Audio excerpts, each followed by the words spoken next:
The assassination of the chief judge has pushed the capital to the edge. The great extermination has spread to all the land. The casteless must be annihilated. Their only hope is the fallen protector, Ashok Vidal. Hello and welcome to Liam's Lyceum. I'm your host Liam, aka Humbar, and today we'll be doing a spoiler-free review of Larry Correia's Tower of Silence. Tower of Silence is a 2023 novel by Larry Correia, and it is the fourth in the Saga of the Forgotten Warrior, which has 5 planned books. That 5th book supposedly is rather large, so it might be split into a 6th book as well. This one starts with a flashback once more, but this time it's about Omand, and he is in Volcan when a tsunami is triggered by an earthquake. Being his normal, unfeeling self, he doesn't really care, as a town or two are washed away. The other Inquisitors do fear, mostly for themselves, of course.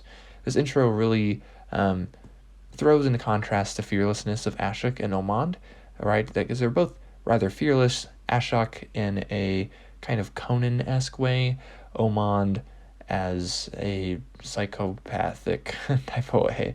And we see one as a hero, of course, and one as a villain, but in many ways they are similar, right? They have very similar ideas and personality traits, but they're contrasted really well. And that's actually one of the better thematic pieces going on in this series, where in a lot of ways it's just largely entertaining. We do get a glimpse of, similar to previous books, demons are not just dangerous, but have heretical power and knowledge.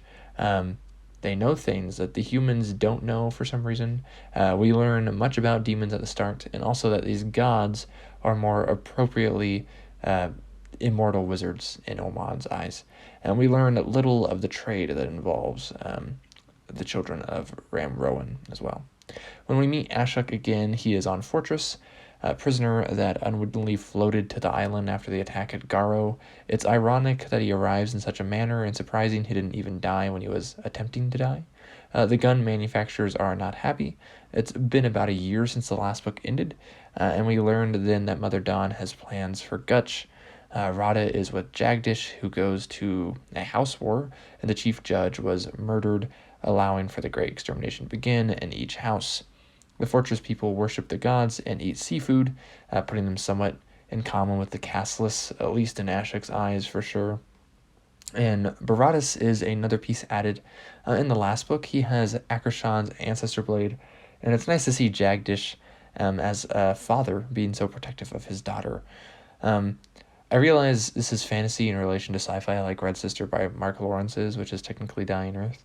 I don't know if this is Dying Earth so much, but it seems like it's probably on some Lost Colony sci-fi world, if I were to guess.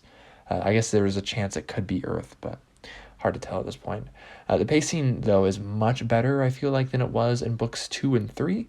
I think much happens to progress the story, and you get some nice world building, too. And this feels like the penultimate novel, which it is. The story gets more epic, while Ashok gets more Conan-like than ever, and so it kind of just gets to the point. I mean, I enjoyed all the books tremendously, and I read through them very quickly. Correia is just very easy to read, not just in this series, but also in Servants of War that I've read by him.